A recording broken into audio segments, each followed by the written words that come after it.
تشعرون صدق اللہ العظیم اللہم صلی وسلم وبارک علی سیدنا و مولانا محمد و آلہ و اصحابہ اجمعین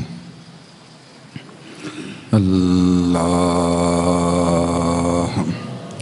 اللہ اللہ یا ذا الجلال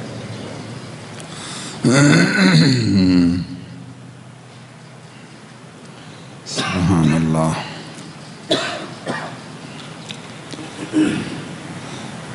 دوستوں کا فقیر شکر گزار ہے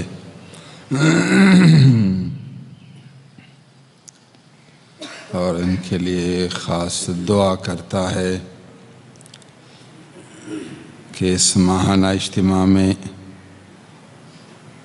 جو کراچی سے راستے سارے تقریباً خراب ہیں اور موسم بھی بارش کا ہے، اللہ کی رضا کے لیے آخرت کے توشہ جمع کرنے کے لیے، روحانی خوراک حاصل کرنے کے لیے تکلیف کر کے اس خانقاہ میں تشریف لائے۔ اللہ عز و جل آپ کا آنا قبول فرمائے اور اس تکلیف میں ہمت کرنا موجب ذخیرہ آخرت بنائے، اپنے خاص قرب اور معرفت کا باعث بنائے۔ اللہ آپ کو ہر ماہانہ اجتماع سے زیادہ اجر عنایت فرمائے۔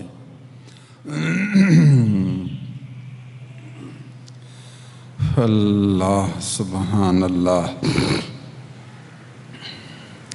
میں آپ لوگوں کو دوسری خوشخبری سناتا ہوں۔ الحمدللہ ہم اہل سنت والجماعت ہیں۔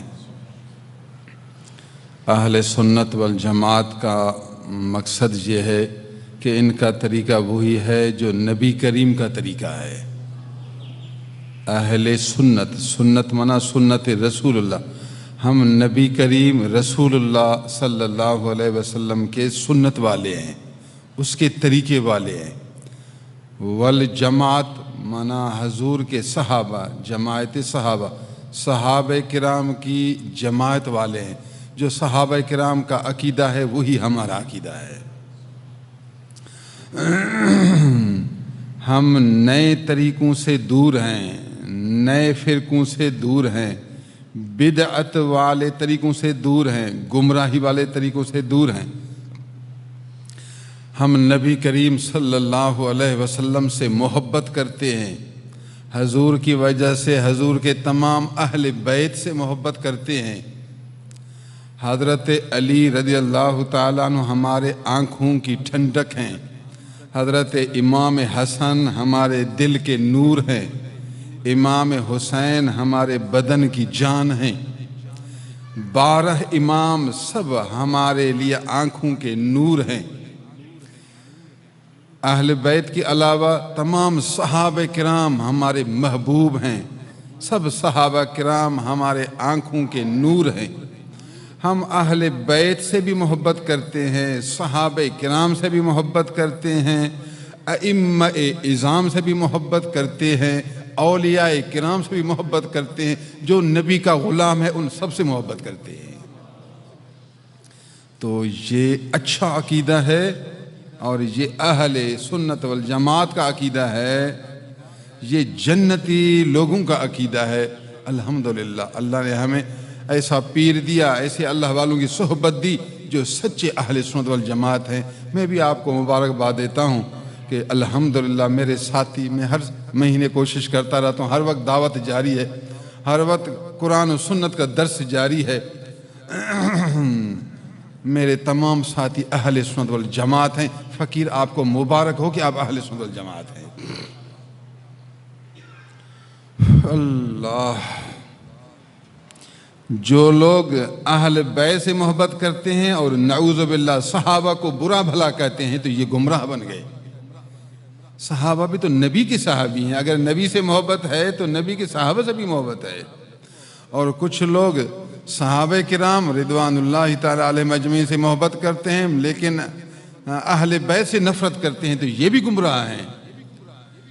آپ صحابہ سے بھی محبت کریں گے، اہل بیت سے بھی محبت کریں گے، یہ سیدھی راہ والے ہیں۔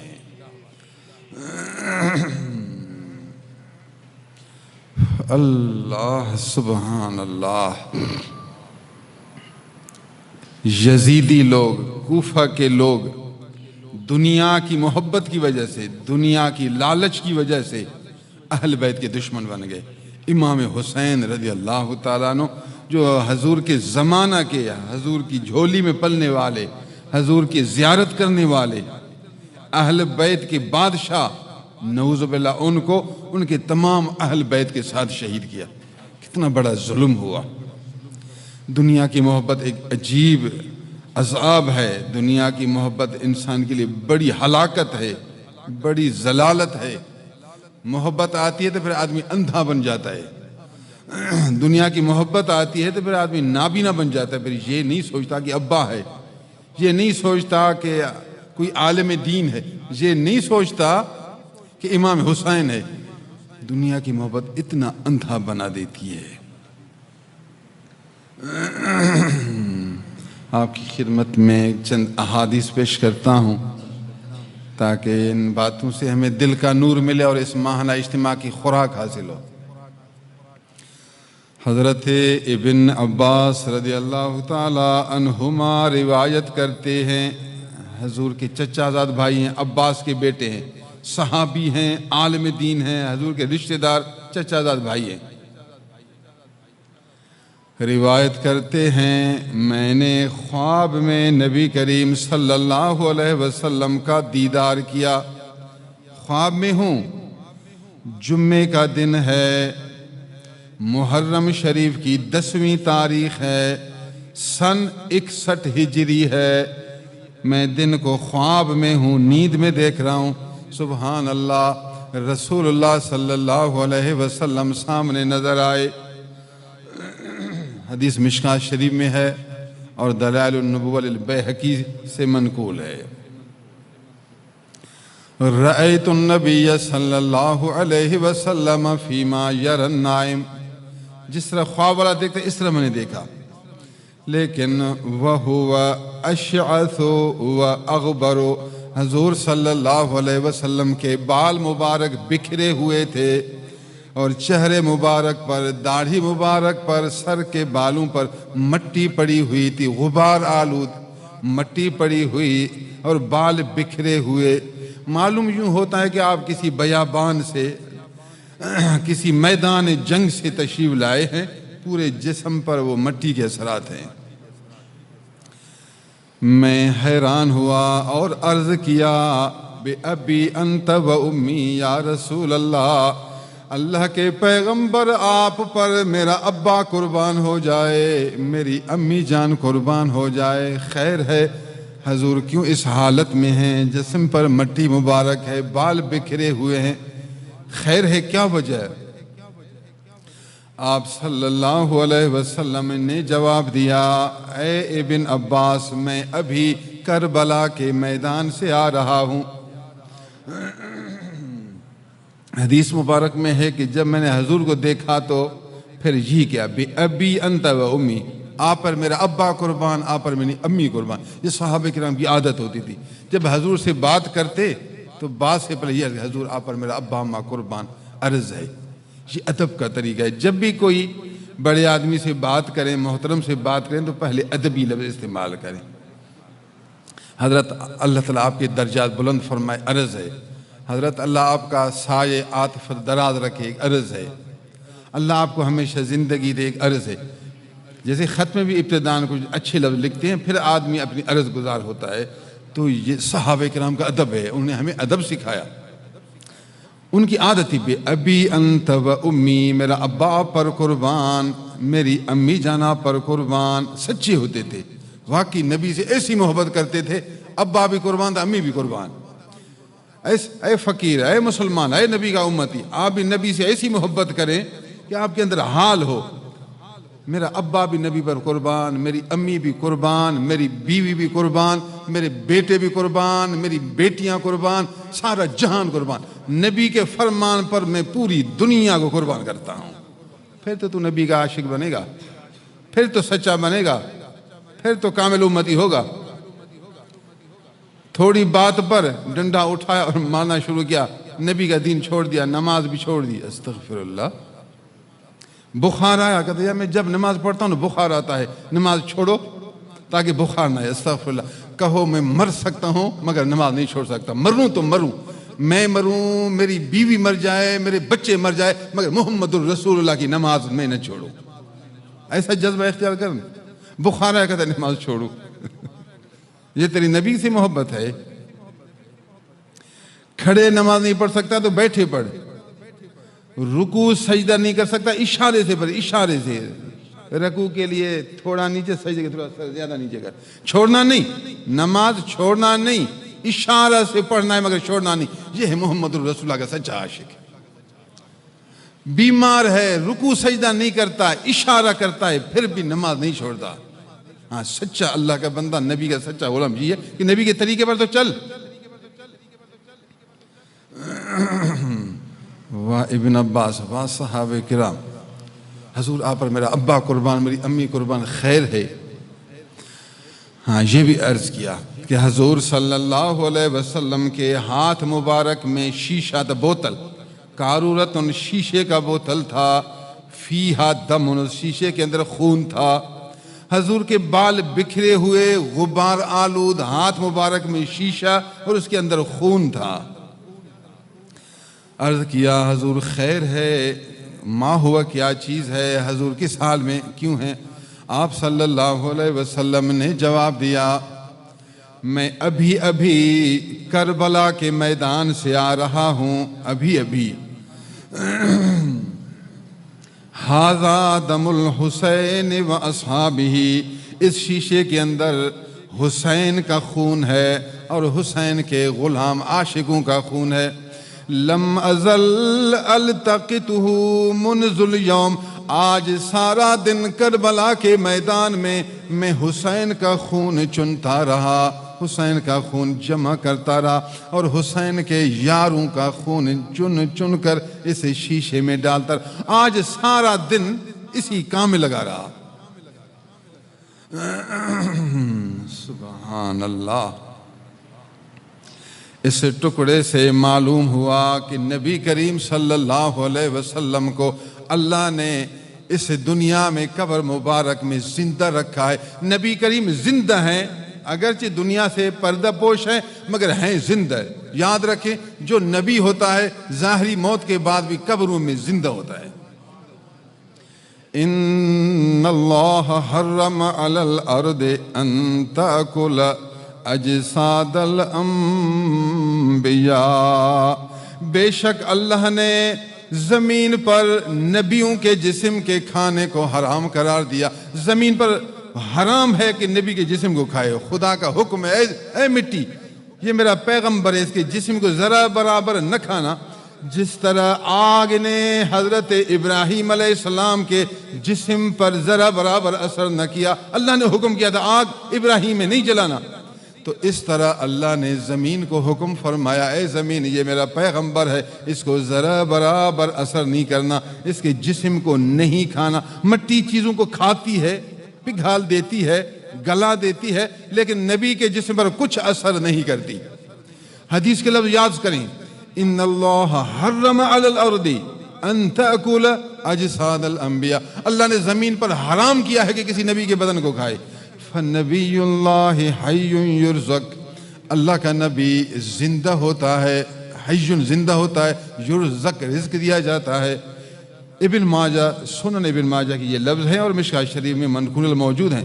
فنبی اللہ حی، اللہ کا نبی زندہ ہے، یرزق رزق دیا جاتا ہے۔ رسول اللہ صلی اللہ علیہ وسلم کو علم تھا کہ آج امام حسین کربلا میں پہنچ گئے ہیں، یہ آپ کا زندہ ہونا ہے، آپ کا جاننا ہے، پھر آپ کا اپنی طاقت سے وہاں کربلا میں پہنچنا ہے۔ یہ فرمایا، آپ حدیث دیکھیں، آج سارا دن میں کربلا میں حسین اس کے یاروں کا خون چنتا رہا، چن چن کر شیشے میں اکٹھے کرتا رہا۔ حضور تو مدینہ شریف میں ہے، حضور تو روضہ مبارک میں ہے، تو یہ نبی کا کمال ہے، یہ نبوت کی طاقت ہے۔ مثالی صورت بنا کر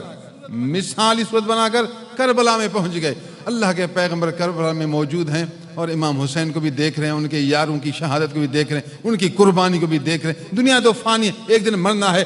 حق پر، دین اسلام کی خدمت پر جو مرے تو وہ اللہ کا سچا بندہ ہے اور شہید ہے اور شہیدوں کا سردار ہے۔ حضور یہ دعا نہیں کرتے اللہ تعالیٰ میرے بچوں کو تو دنیا میں مرنے سے بچا، نہیں، فرمایا میرے بچے اللہ کی راہ میں شہید ہو جائیں۔ اللہ سبحان اللہ العظیم و بحمدہ۔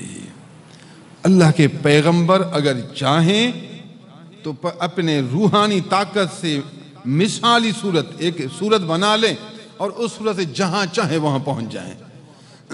اس کو پھر اصطلاح میں کہتے ہیں نبی حاضر ہو سکتا ہے، جہاں بھی چاہے نبی حاضر ہے۔ آپ کو اللہ نے طاقت دی ہے، یہ اللہ کا ایک فضل ہے، یہ رسالت کی قوت ہے۔ اس کے ساتھ یہ بھی معلوم ہوا کہ امام حسین حق پر ہیں اور اللہ کے اتنے پیارے ہیں جو رسولوں کے سردار صلی اللہ علیہ وسلم کربلا کے میدان میں خود تشریف آور ہو رہے ہیں۔ یہ امام پاک کے حق ہونے، امام پاک کے محبوب ہونے، امام پاک کے سید الشہداء ہونے، امام پاک کے اعلیٰ درجہ پر فائد ہونے کی دلیل ہے۔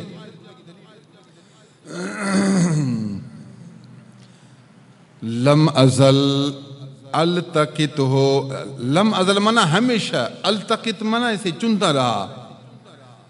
ھذا دم الحسین و اصحابہ لم ازل التقطہ منذ الیوم، منذ منا آج کا دن، آج کا دن سارا دن للاکثر حکم الکل، سارا دن میں خون چنتا رہا۔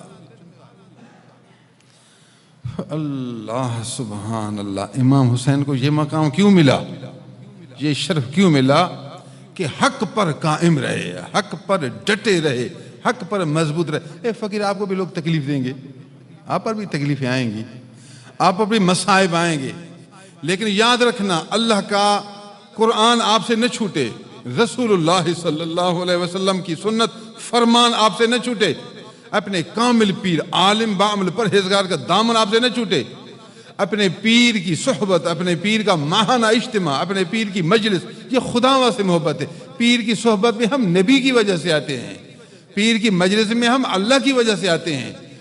اتنا اپنے پیر کا دامن مضبوط کر کہ جتنی مصیبتیں آئیں، جتنی تکلیفیں آئیں، سارے رشتہ دار دشمن، سارے بادشاہ دشمن ہو جائیں، کہو کہ میں جان بھی دے سکتا ہوں مگر اپنے رب کا فرمان نہیں چھوڑ سکتا۔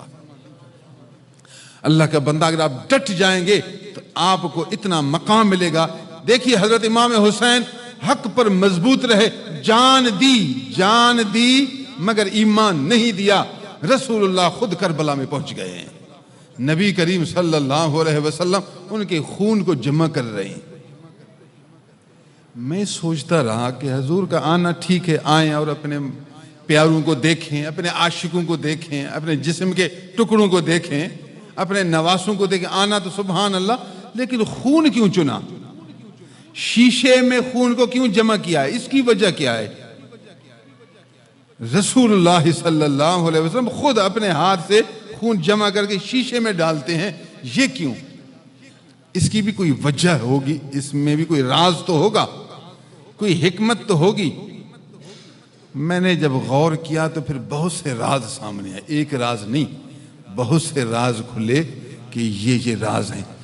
بات یہ ہے کہ جب آدمی کا کسی سے پیار ہوتا ہے وہ یہ نہیں چاہتا کہ میرے محبوب کا خون زمین پر پڑا رہے، میں چاہتا ہوں میرے محبوب نے جان تو قربان کی لیکن اس کا خون شیشے کے اندر بند رہے تاکہ اس کے خون کی بے عزتی نہ ہو، اس کے خون کی بے حرمتی نہ ہو۔ یہ بھی پیار کی علامت ہے، پہنچنا بھی پیار ہے مگر خون کو محفوظ رکھنا یہ بھی پیار کی علامت ہے۔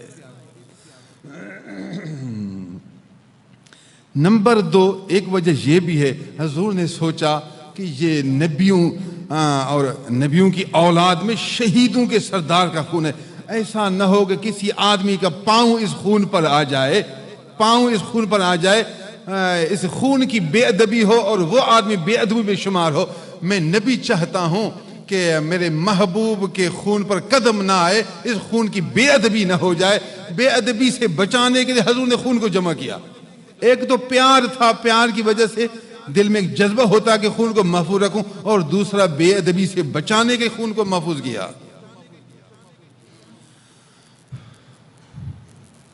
نمبر تین اس میں ایک اور وجہ بھی ہے.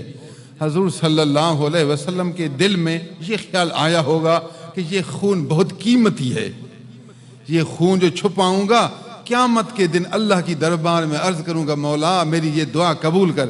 پھر اللہ تعالیٰ فرمائے گا کوئی بدلہ بھی دو اس دعا کے قبول ہونے کے لیے. میں عرض کروں گا اللہ میرے بچوں کا یہ خون موجود ہے, ان خون کے بدلے کو نصیب فرما. میں اللہ تعالیٰ کو یہ خون دکھا کر رب سے ایک بہت بڑا بدلہ لینا چاہوں گا. مجھے امید ہے کہ اس خون کو دکھانے کے لیے اللہ تعالیٰ میری اس دعا کو قبول کرے گا اور مجھے بڑا بدلہ دے گا. نبی کریم صلی اللہ علیہ وسلم اس کو چھپا کر اللہ سے ایک بڑا بدلہ لینا چاہتے ہیں.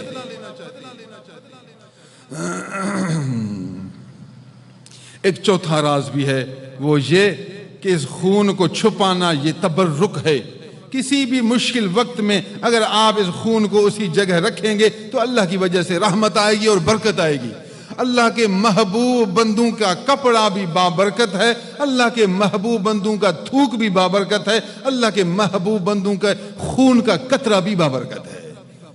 اس لیے تو حضور نے شیشے میں بند کیا. شیشے میں بند کرنا تبرک کو محفوظ رکھنے, اس کو اچھی جگہ رکھنے کی دلیل ہے. جس طرح لوگوں نے مقام ابراہیم علیہ السلام کے پاؤں کے نشان کو شیشے میں بند کر کے رکھا ہے بیت اللہ کے سامنے, تو یہ ایک تبرک ہے جس کو اعزاز کے طور پر شیشے میں بند کر کے رکھا ہے.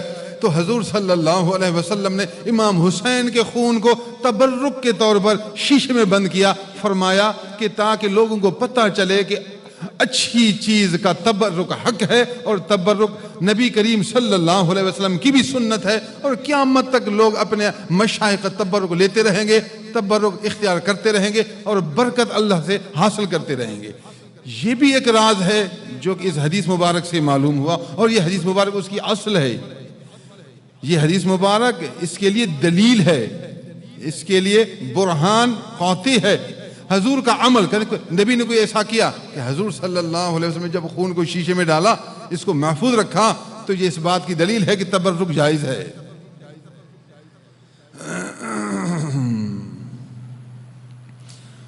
اللہ سبحان اللہ.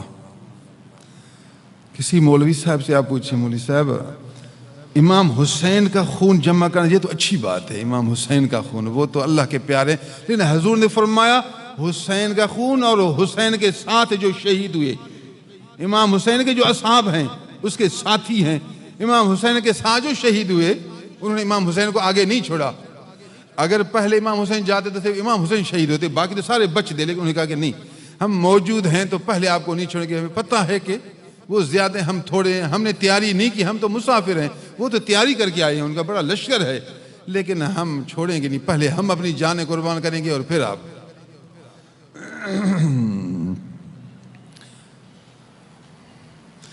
72 یار تھے, 70 اور 2. امام حسین کے ساتھ رفیق سفر, رفیق سفر, ساتھی جو سفر میں تھے 72 تھے, ان سب نے اپنی جانیں قربان کی.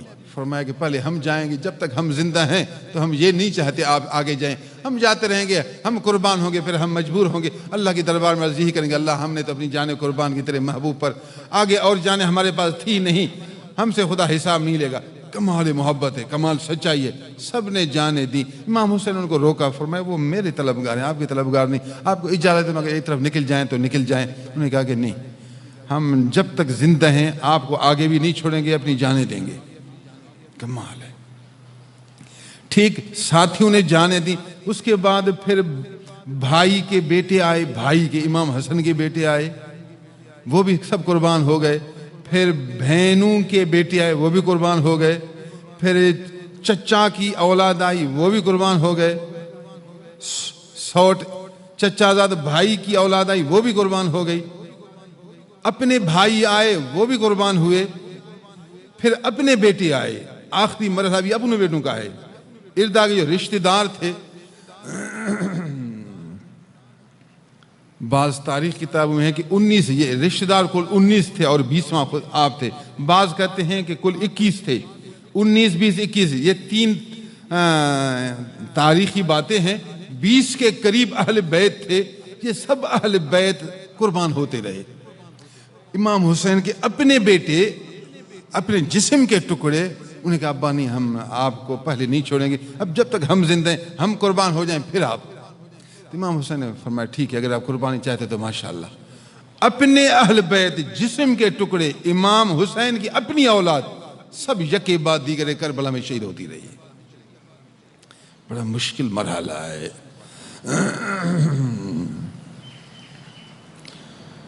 اللہ سبحان اللہ۔ ایک بیٹا تھا جس کا نام ہے علی، لقب ہے زین العابدین، وہ بیمار تھا، اس کی عمر 7 سال 8 سال تھی۔ وہ بھی اٹھا کہ میں بھی جا کر شہید ہو جاؤں، لیکن گھر والوں نے روکا کہ آپ بیمار اٹھ بھی نہیں سکتے، آپ کیوں جاتے ہیں؟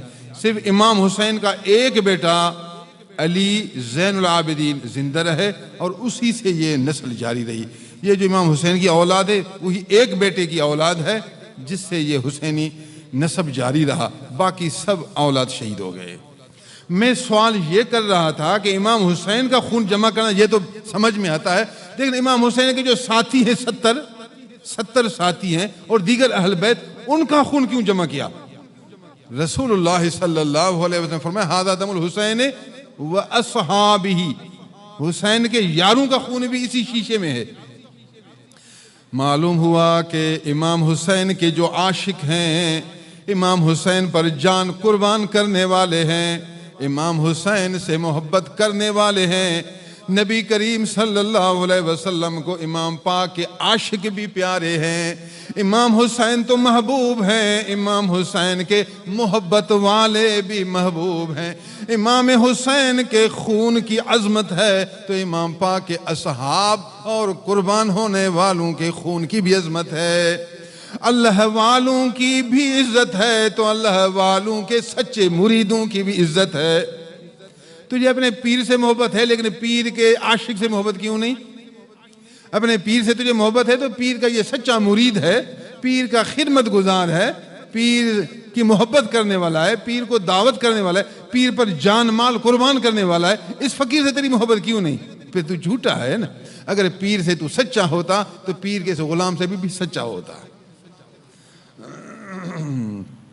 ہمارے فقیر جناب مولانا حفیظ اللہ صاحب پنجاب گئے، وہاں حافظ تنویر تھے، تو فیس بک میں میں نے دیکھ لیا تو حافظ تنویر نے بڑا اکرام کیا ان کا، ان کے لیے کھانا بنایا، مختلف قسم کے کھانے، اور بہت اعزاز کیا۔ میں خوش ہوا۔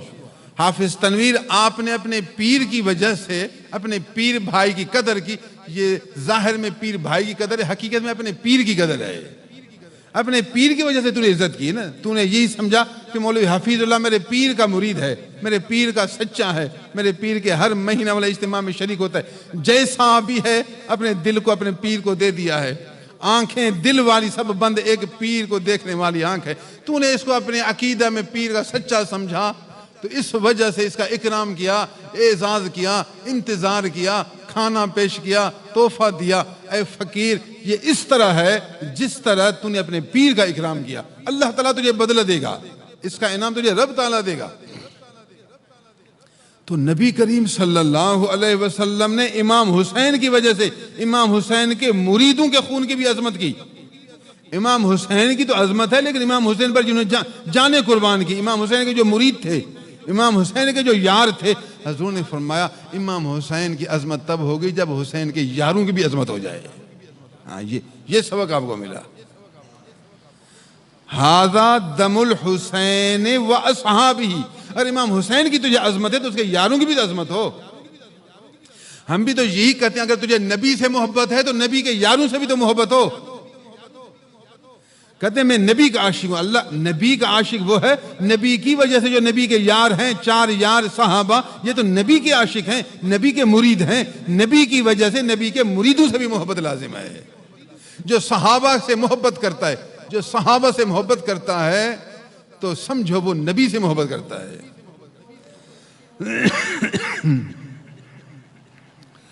اللہ بتاؤ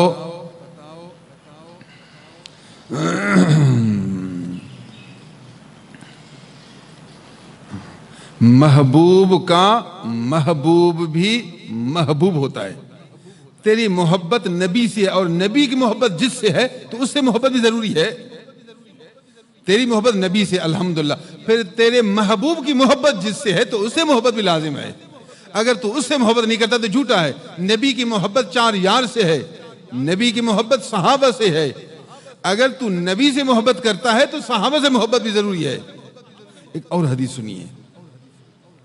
کچھ لوگ یہی شیعہ رافضی کہتے ہیں ہم بی بی فاطمہ کو سب سے بہت بڑی ولی اللہ سمجھتے ہیں، نبی کے جسم کا ٹکڑا سمجھتے ہیں، بی بی فاطمہ سے بڑھ کر اور کوئی نہیں، بس یہ جنتی عورتوں کی سیدہ. ہم کہتے الحمدللہ الحمدللہ. فاطمہ سے آپ کی محبت ہے، ہماری آنکھوں پر ہم بھی بی بی فاطمہ رضی اللہ تعالی عنہا سے محبت کرتے ہیں، لیکن فاطمہ کی محبت جس سے ہو اس سے محبت کریں نہ کریں. فاطمہ کی محبت جس سے کہیں گے ہاں کریں، فاطمہ جس سے محبت کرے پھر ہم نہ کریں. ابھی حدیث سنو.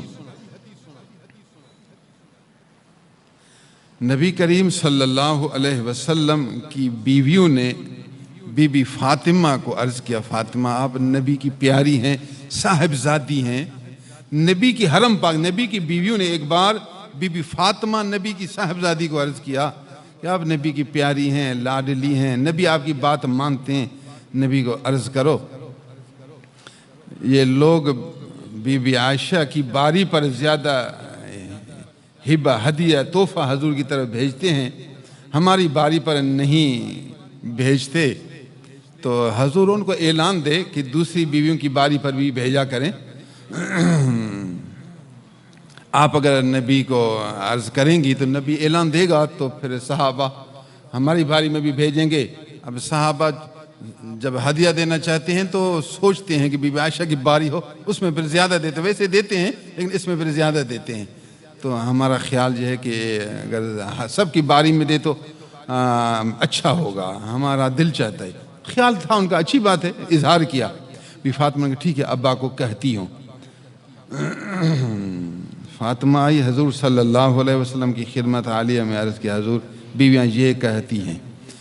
حضور نے فرمایا فاطمہ الا تحبین ما احب، جس سے میں محبت کرتا ہوں کیا آپ اس سے محبت نہ کریں گی؟ اب ہاں اس سے میں محبت کروں گی. حضور نے فرمایا میں عائشہ سے محبت کرتا ہوں، پھر آپ بھی اسے محبت کریں. نبی کریم صلی اللہ علیہ وسلم نے اپنی بیٹی فاطمہ کو فرمایا کہ میں عائشہ سے محبت کرتا ہوں، کیا آپ اس سے محبت نہ کریں گے جسے میں محبت کرتا ہوں؟ صاف کر دیا میں عائشہ سے محبت کرتا ہوں، پھر آپ بھی اسے محبت کریں. بی بی نے چپ کیا، پھر کوئی بات جا کر جواب دیا. انہوں نے کہا کہ نہیں آپ دوبارہ جائیں. بی بی نے کہا نہیں دوبارہ نہیں جاؤں گی. حضور نے جواب دیا، بات ختم. ایک دفعہ کہا، حضور نے جواب دیا. حضور نے فرمایا کہ میں عائشہ سے محبت کرتا ہوں، تو میں فاطمہ خود عائشہ سے محبت کرتی ہو. اے شیعہ حضرات، فاطمہ عائشہ سے محبت کرتی ہے. فاطمہ تیرا محبوبہ ہے تو پھر جس سے فاطمہ محبت کرتی ہے اس سے تو محبت کر. تو بی بی عائشہ کو غلط کہتا ہے، نعوذ باللہ. بی بی عائشہ رضی اللہ تعالیٰ عنہ ام المومنین کو تو گمراہ کہتا ہے، فاسق کہتا ہے، کبھی جہنمی کہتا ہے. استغفر اللہ. جو عائشہ کو جہنمی کہے نعوذ باللہ، سمجھو اس کی محبت بی بی فاطمہ سے نہیں. فاطمہ خود بی بی عائشہ سے محبت کرتی ہے، رسول اللہ بھی محبت کرتے ہیں. اور حضور نے یہاں واضح کر دیا عائشہ فاطمہ آپ بھی عائشہ سے محبت کریں. اور فاطمہ نے کہا بے شک ابا میں ان سے محبت کرتی ہوں. تو محبوب کا محبوب بھی محبوب ہے. حضور کو پتا تھا میرے بعد مسائل پیدا ہوں گے اور لوگ فاطمہ سے محبت کا دعویٰ کریں گے لیکن میری اہلیہ عائشہ کو برا بھلا کہیں گے. ان کے لیے یہ جملہ تھا کہ رسول اللہ نے اپنی زبان مبارک سے ارشاد فرمایا. اور یہ حدیث بخاری شریف میں موجود ہے، بخاری کی حدیث ہے. رسول اللہ نے واضح فرما دیا کہ عائشہ میرا محبوبہ ہے، فاطمہ تو بھی اسے محبت کر. اس حدیث کے بعد اگر کوئی پھر بھی عائشہ کو برا بھلا کہے تو وہ خود اللہ کی دربار میں دھتکارا ہوا ہے، گمراہ آدمی ہے، راہ حق سے بھٹکا ہوا آدمی. اللہ اس پر ناراض ہے، اصول کو چھوڑنے والا آدمی ہے.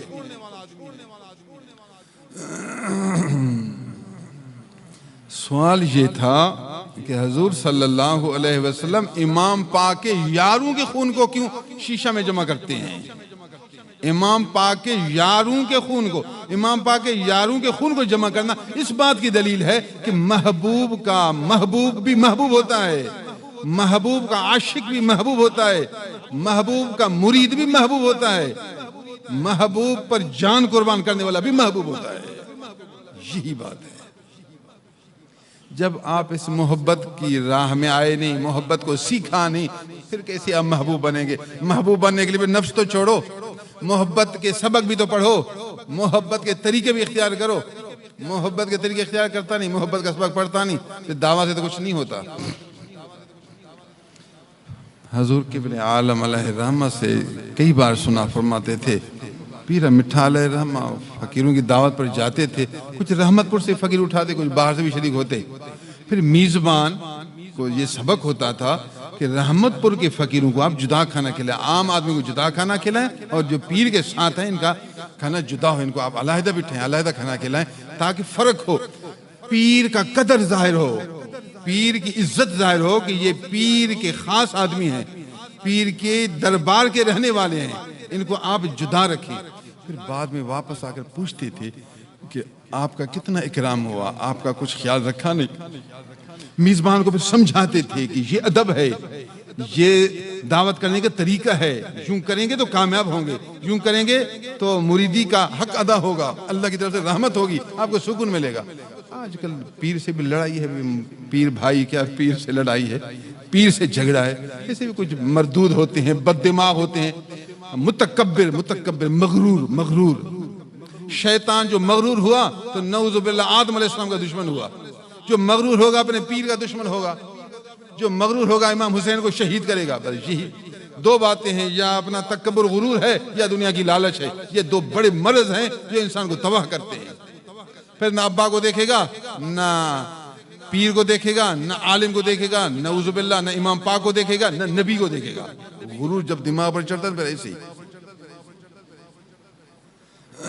ایک آدمی غلط بولتا تھا، فیس بک میں غلط لکھتا تھا، کافی سال جب اس نے عادت بنا لی، میں نے اس کو سمجھایا کہ آپ یہ کام نہ کیا کریں، تو اب یہ کام کیسے چھوڑے؟ اب چھوڑے گا، اس کے یار ہنسیں گے، یار پہلے تو آپ اس طرح لکھتے تھے، ابھی آپ الٹ ہو گئے، کیا ہو گیا؟ اب نفس کی وجہ سے پیر کی بات نہیں مانتا، پیر کی بات نہیں مانتا، اور پیر اس کو نبی کی بات سناتا ہے، پیر اس کو قرآن سناتا ہے، پیر اس کو حق بات سناتا ہے۔ اب پیر کی بات مانے تو نفس مرے، اب نفس کہاں مرے؟ میری بے عزتی کیوں ہو؟ یاروں کے سامنے میں اب واپس ہو جاؤں؟ میں مروں تو مروں مگر واپس نہیں ہوں گا۔ پیر کی بات مرے تو مرے، نبی کی بات مرے تو مرے، مگر میرے نفس کی بات نہ مرے۔ یہ ہے غرور، اس کو کہتے غرور۔ پیر کا حکم آیا، یار کیا سارا جہان مرے تو مرے مگر میرے پیر کا فرمان نہ مرے۔ یہ ہے عاشق، یہ عاشق۔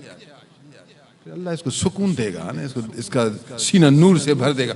جو پیر کی بات کو سب سے نیچے کرے سکون سے محروم ہوگا، دل کے نور سے محروم ہو جائے گا، دل میں وہ سکون نہیں دے گا۔ یہ اس کی سزا ہے۔ بے سکون زندگی گزارے گا، بے نور زندگی گزارے گا، پریشان زندگی گزارے گا، پیسہ ہو پھر بھی بس اس کے پاس پیسہ کچھ بھی نہیں، کھانا ہو پھر بھی وہ بھوکا رہے گا، جتنی دولت ہو، گھر ہو، ہر چیز ہو، اس کے لیے کچھ بھی نہیں رہے گا، کہے گا اس گھر میں جن ہے۔ جن نہیں، تیرے اندر جن ہے۔ گھر میں جن کہاں سے آیا؟ گھر میں جن نہیں، تیرے سینے میں جن ہے۔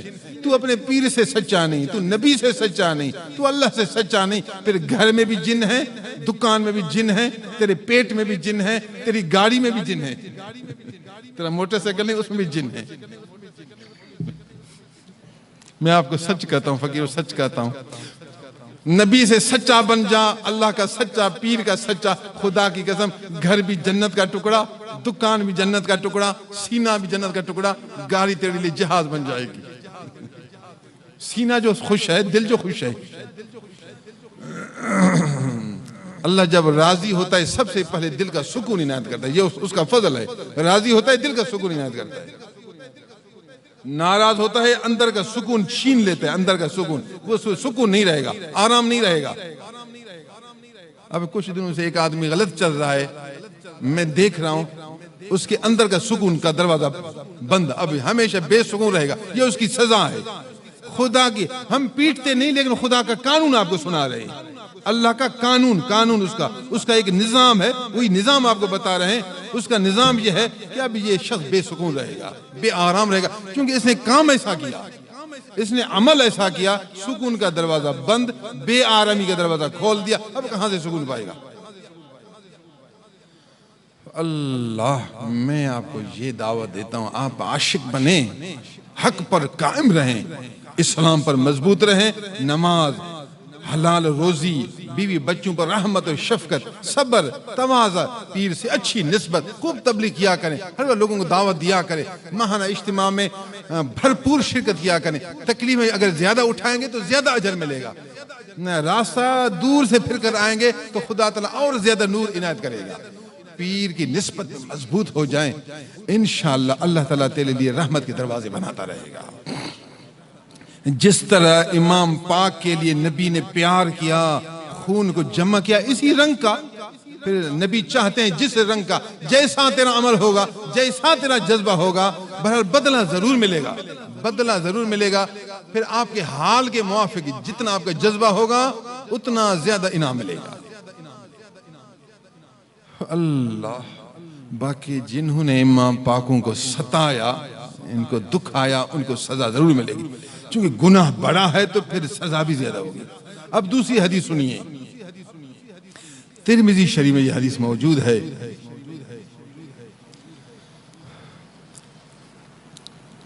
کوفے کا گورنر اس وقت عبید اللہ بن زیاد تھا، یزید نے اس عبید اللہ بن زیاد کو کوفے کا گورنر کیا، چونکہ امام پاک کوفے آ رہے تھے، یزید نے سوچا کہ یہاں کا گورنر ٹھگ ہو، جھوٹا ہو، لالچی ہو، بد دماغ، متکبر ہو، منحوس، بدبخت آدمی ہو۔ بدبخت آدمی امام پاک سے لڑے گا، باقی نیک بخت نہیں لڑے گا۔ دھوکے باز، ٹھگ باز، ایسے آدمی کو میں اس کا گورنر بناؤں، تو فوراً آرڈر صادر کیا، عبید اللہ کو بصرہ سے تبدیل کر کے یہاں کوفہ پہنچایا، کہا کہ دونوں کی آپ گورنر ہے تاکہ اس کی بے عزتی نہ ہو۔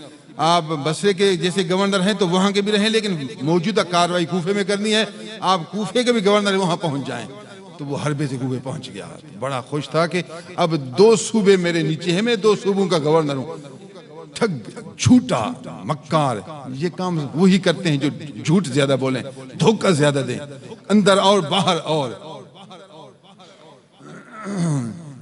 اس کے حربے، ان کی کوششوں، ان کی چالاکیوں، ان کے جھوٹ، ان کے مکر، اس کی دغا، اس کے فریب، اس کے دھوکے سے امام پاکوں کو شہید کیا گیا۔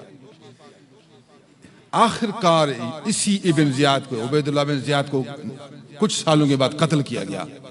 ایک آدمی اس کے پیچھے پڑا کہ تو امام حسین کو شہید کرنے والا ہے، تجھے نہیں چھوڑتا میں۔ آخر کا اس کو قتل کیا گیا۔ اسی ابن زیاد کا سر کوفے کی مسجد میں پہنچ گیا، لوگوں کو اطلاع ہو گئی جس نے کربلا میں امام پاک کو شہید کیا وہی ابن زیاد خود اب مر گیا ہے، اس کا سر اور سارا دھڑ یہاں مسجد میں موجود ہے، اور سر بھی ہیں۔ لوگ سر دیکھنے کے لیے عمر ڈائے دور دور سے مسجد میں آ رہے ہیں، دیکھیں کہ ابن زیاد مر گیا ہے، قتل ہو گیا ہے، اس کا سر موجود ہے۔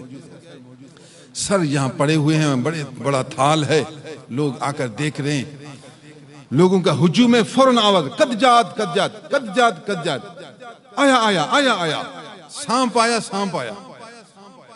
پریشان ہویا کیا ہے، سانپ بھاگتا بھاگتا بھاگتا ان سروں میں آیا، زیادہ سر پڑے تھے، پھرتا پھرتا پھرتا ابن زیاد کے سر کو پہنچا، ابن زیاد کے سر کے ناک میں داخل ہوا، دب دے کر پھر اس کے منہ سے نکلتا۔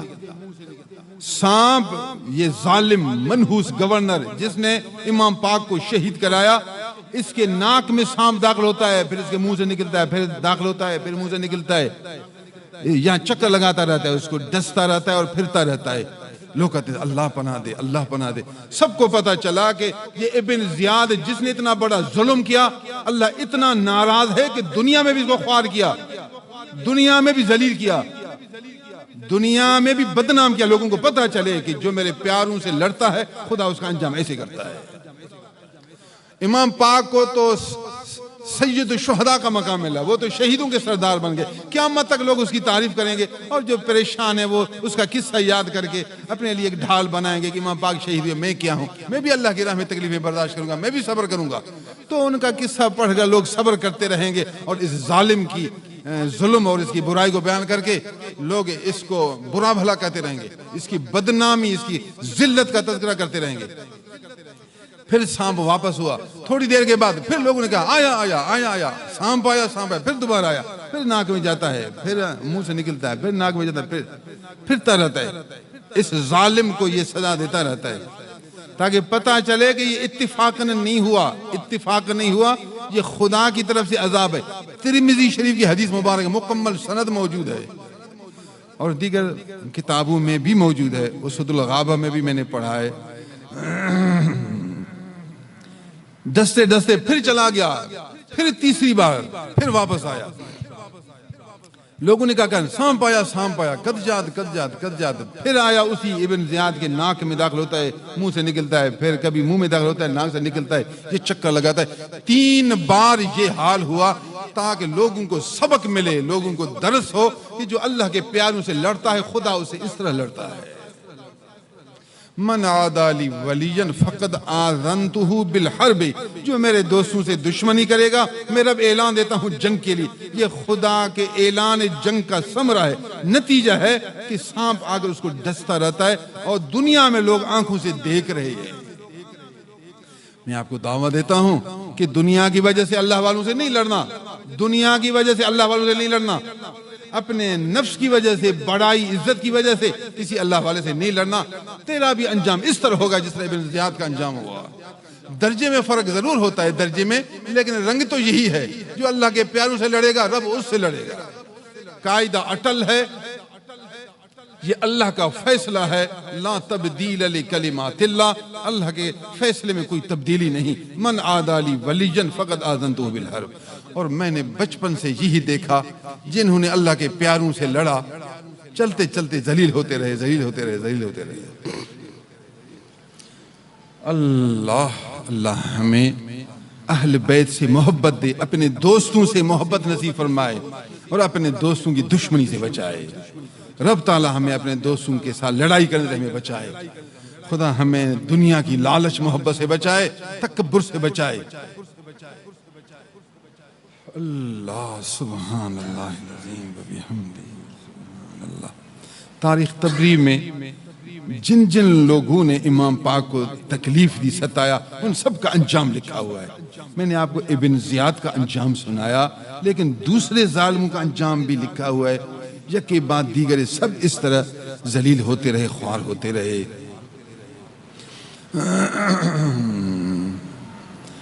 اللہ سبحان اللہ العظیم و بحمدہ۔ میں آپ کو یہی دعوت دیتا ہوں، رب کا شکر ہے الحمدللہ، اللہ نے ہمیں اہل سنت والجماعت بنایا، صحابہ کرام کی بھی محبت دی، امام پاکوں کی بھی محبت دی، تمام اہل بیت کی بھی محبت دی، اللہ تعالیٰ اپنے دوستوں کی بھی محبت دی۔ رب تعالیٰ ہمیں اس عقیدہ پر استقامت نصیب کہ موبائل سے میں مسئلہ پوچھتا ہوں، کمال ہے فقیر، اتنا آپ کو شوق ہے، خود ٹچ موبائل اس کے پاس نہیں ہے، واٹس ایپ والا موبائل نہیں ہے، کسی دوسرے دوست سے اس کے واٹس ایپ سے پھر سوال کرے گا، پھر میں جواب دیتا ہوں، پھر وہ اس کو سناتا ہے۔ کئی سوال اس نے کیے، ہر مہینے میں 2-3 سوال تو کرتا ہے۔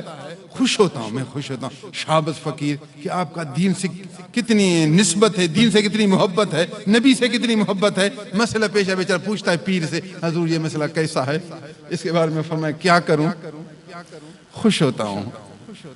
محمد عارف آئے ہیں؟ نہیں، محمد عارف ہیں نہیں، ڈائمنڈ والے محمد عارف آج شاید بارش ہوگی، پتہ نہیں آئے ہیں۔ ان کے کچھ اور ساتھی بھی ہیں، محمد کاظم محمد عارف۔ ابھی چند دن پہلے میرے پاس محمد کاظم آیا، یہ لائن لگی ہوئی، جیسے میں امام دین کے طالب ہیں 6-7 لائن سے، وہ بھی 6 سال لائن سے، سب کی داڑھی، سب مولوی بن گئے ہیں۔ مجھے محمد کاظم نے کہا صحیح آپ ان کو دیکھتے ہیں؟ میں نے کہا جی ہاں۔ کہا صحیح ان سب کی داڑھی پہلے نہیں تھی، یہ آپ کے ماہانہ اجتماع میں آتے رہے، آپ سے بیعت ہو گئے، ماہانہ اجتماع کی برکت دیکھو، ان سب کی داڑھی آ گئی ہے۔ نے کہا سبحان اللہ، واہ محمد کاظم واہ۔ صحیح بات سنو، یہ پہلے جوا کھیلتے تھے، اب انہوں نے سچی توبہ کی ہے، آئندہ کبھی جوا نہیں کھیلیں گے، انہیں جوا کھیلنا ہی چھوڑ دیا ہے۔ سبحان اللہ، یہ ماہانہ اجتماع کی برکت۔ سائیں محمد کاظم کہتا ہے میں مسجد جاتا ہوں، ان کو دیکھتا ہوں یہ نماز پڑھتے ہیں مسجد میں۔ ایک دن میں حیران ہوا کہ یہ کیوں بار بار نماز پڑھتے ہیں۔ پوچھا جی آپ نماز زیادہ پڑھتے ہو؟ کہا ہم سے کچھ نمازیں قضا ہو گئی ہیں، ان کو قضا کر رہی ہیں۔ بھائی اللہ کے نیک بندوں کی صحبت، خانقاہ رحیم آباد میں ماہانہ اجتماع میں آنے کی برکت سنو۔ جوا کھیلنے والے نے جوا کھیلنا چھوڑ دیا اور بے سمجھی یا غفلت کی وجہ سے کچھ وقت نمازیں نہیں پڑھی، اب روزانہ مسجد میں جاتا ہے، پچھلی نمازیں قضا کر رہا ہے۔ نماز کا تو پائبند ہو گیا، نمازیں قضا کر رہا ہے، اور ماشاءاللہ نبوی صورت سے مزین آراستہ ہو گیا ہے۔ یہ اللہ والوں کی کرامت ہے، نیک صحبت کی برکت ہے۔ اللہ والوں کی مجلس میں آئیں گے تو پھر یہی نتیجہ نکلے گا، آپ کو یہی پھل ملے گا۔ یہ آپ کو نبی سے ملائیں گے، یہ آپ کو اللہ کے در پر پہنچائیں گے۔ گمراہوں سے بچیں، بد عقیدوں سے بچیں، ان کی باتوں سے بچیں، ان کی مجالس سے بچیں۔ آپ کے پاس علم نہیں، آپ کو خبر نہیں، ان کی باتیں سن کر پھر اثر پڑتا ہے، یار یہ بھی شاید صحیح کہتے ہیں، ان کے پاس بھی دلیل ہے۔ اللہ کا بندہ اگر کبھی مجبوری ہو جائے تو رابطہ کریں، ان کے دلائل بیان کریں ہم، تاکہ اس کے دلائل کا رد آپ کو بیان کریں۔ وہ ایک بات بیان کریں گے جو کہ جھوٹی ہوگی، ایسی کتاب کا حوالہ دیں گے جو کہ منسوخ ہوگا۔ کئی باتیں ہوتی ہیں تو پھر آپ کو سمجھانا پڑے گا۔ ماشاءاللہ ہمارے گروپ میں جو دوست شامل ہیں کبھی کبھی سوال کرتے ہیں، کئی لوگ پریشان ہوتے ہیں، میں جب صحیح جواب دیتا ہوں سمجھاتا ہوں بہت خوش ہوتے ہیں۔ صحیح ہم پریشان تھے، پتہ نہیں یہ کیسا جواب ہوگا، آپ نے 2 لفظوں میں جواب دیا اور بات سمجھ میں بھی آ گئی اور سینہ کھل بھی گیا اور خوش بھی ہو گئے، جواب دینے کے قابل بھی ہو گئے۔ الحمدللہ ہم اس کام کے لیے بیٹھے ہیں، ہمارا کام آپ کی خدمت ہے، حلال روزی کمانے میں محنت کریں۔ آج کل آخر زمان ہے، پریشانیاں بڑھ گئی، خرچے بڑھ گئے، ہر چیز مہنگی ہو گئی، بجلی کا خرچہ، گیس کا خرچہ، پانی کا خرچہ، راشن مہنگی، اب آدمی جائے کہاں، کیا کرے؟ تو بس اللہ تعالیٰ راضی ہو ہمارے ملک پر، رب فضل کرے، اچھا بادشاہ آئے، اچھے وزیر آئیں، اچھے امیر آئیں، اچھے ممبران قومی آئیں، ممبران صوبائی اچھے آ جائیں، عالم آئیں، باعمل آئیں، پرہیزگار دیندار آ جائیں، اسلام کے سچے پکے مسلمان باعمل آ جائیں، پھر ایسا نظام بنائیں تاکہ ملک میں امن آ جائے، ملک میں پھر راحت آ جائے، غریب بیچارے اچھی طرح زندگی گزاریں، سب نماز پابندی سے پڑھیں، حلال روزی کمائیں، ایک دن کمائیں تو ایک ہفتہ کھائیں، ایک دن کمائیں ایک ہفتے، ایک دن کی کمائی پورا ہفتہ کھائیں۔ پرانے زمانے میں لوگ 2 دن کام کرتے تھے، پورا مہینہ کھاتے تھے۔ ایسے اللہ نے کس سے مجھے 2 دن صرف کام کرتے تھے، 2 دن اتنا ملتا تھا، پھر پورا مہینہ عبادت کرتے تھے، کہتے ہیں ہمیں ضرورت نہیں بس کام کی۔ آج کل پورا مہینہ کماتے ہیں پھر بھی پورا نہیں ہے۔ خدا تعالیٰ راضی ہو جائے، ہمارے بڑوں کو ہدایت کرے، ذمہ دار ہمارے عمراء ہیں، ان کی ذمہ داری ہے نظام اس طرح بناؤ کہ رعیت خوش رہے، لوگ خوش رہیں، ان کو کوئی پریشانی نہ ہو۔ آپ حلال روزی میں محنت، شرمندہ نہ ہوں، تھوڑے کو تھوڑا نہ سے محنت کرے، اپنا توجہ ادھر کرے، ہاتھ کار کی طرف دل یار کی طرف، دل میں اللہ کی یاد ہو، ظاہر میں کام کرتے رہیں۔ لوگ جمعے کو کام نہیں کرتے نا، آپ جمعے کو بھی جائیں تاکہ حلال روزی کمائیں اور پھر تبلیغ کریں، دین اسلام کی اشاعت کریں، اپنے پیر کا تذکرہ کریں، لوگوں کو ماہانہ اجتماع کا سبق دیں، درس دیں۔ جتنا دین کی خدمت کریں گے اتنا اللہ کی رحمت آپ پر ہوگی، نبی خوش ہوں گے، اسلام کی خدمت ہوگی۔ کسی کامل پیر کی بیعت کریں، ناقص پیر کی بیعت کا کوئی اعتبار نہیں، ناقص پیر کی بیعت جائز بھی نہیں، اگر بیعت کی ہے تو نہ ہونے کے برابر ہے۔ کامل پیر تلاش کرے، عالم پرہیزگار، جس کی صحبت میں تجھے دین ملے، جس کی صحبت میں تجھے خدا کا خوف آ جائے، جس کی صحبت میں تجھے نبی کی شریعت آ جائے، جس کی صحبت میں اچھی صفتیں پیدا ہو جائیں، جس کی صحبت میں دل کا سکون پیدا ہو، ایسا پیر تلاش کرے۔ اللہ آپ کو شاد رکھے، اللہ آباد رکھے، ہمارے فقیر مردوں کو، خواتین کو آباد رکھے۔ ماشاءاللہ موسم صحیح نہیں تھا، پھر بھی آہستہ آہستہ ہماری مسجد بھر گئی ہے۔ شاد رہیں، آباد رہیں۔ آپ میرے جسم کے ٹکڑے، آپ کی خوشی میری خوشی ہے، آپ کو دیکھتا ہوں میں خوش ہوتا ہوں۔ ساتھ ہی آتے رہے، ایک ایک دوست کا میں دیکھتا رہا، زیارت کرتا رہا، خوش ہوتا رہا۔ یہ ہماری برکت کو دیکھو ہمسایہ ہے، کہنے کا صحیح میں ابھی آپ کا مرید ہوں اور ماہانہ اجتماع میں آتا رہوں گا، پہلی سے میں بیٹھا ہوا ہے، دیکھا خوش ہو گیا نا۔ قریب ہیں، ہمارے قریب بھی ہیں، آنا ان کے لیے آسان بھی ہے۔ اللہ نے ہمیں اس علاقے کا دین کا خدمت گزار بنا، برکت آپ پر لازم ہے کہ آپ ماہانہ اجتماع میں بھی آئیں، کوشش کریں صحبت میں، کوئی مسئلہ ہو ہم سے پوچھیں، اور دوسرے دوستوں کو بھی دانائی سے یہاں دعوت دیں، ان کو دانائی سے یہاں پہنچائیں۔ اللہ کی رحمت آپ پر ہوگی، رب راضی ہوگا، دین بھی ملے گا، دنیا بھی ملے گی۔ اللہ تعالیٰ ہمارے سالانہ اجتماع کو آسان بنائے. ابھی بیچ میں 1 مہینہ ہے، اس کے بعد پھر ربیع الاول ہے. دوست ہمارے سالانہ اجتماع کے لیے تیاری شروع کریں، جانی، مالی، تبلیغی، ہر طریقے سے میرے پیر کا سالانہ اجتماع بہتر ہو جائے. دوست دور دور سے آئیں، یہاں اٹھنا بیٹھنا آسان ہو، کھانا پینا آسان ہو، پھر اللہ کا ذکر ملے، ان کو تقویٰ ملے. جو فقیر جتنا محبت سے اپنا حصہ ملائے گا، خدمت کرے گا، 2 لفظ اچھے استعمال کرے گا، اس کا اس دربار میں اور اس دین کی خدمت میں حصہ ہوگا. قیامت کے دن رب اس کا بدلہ دے گا. وآخر دعوانا ان الحمد للہ رب العالمین.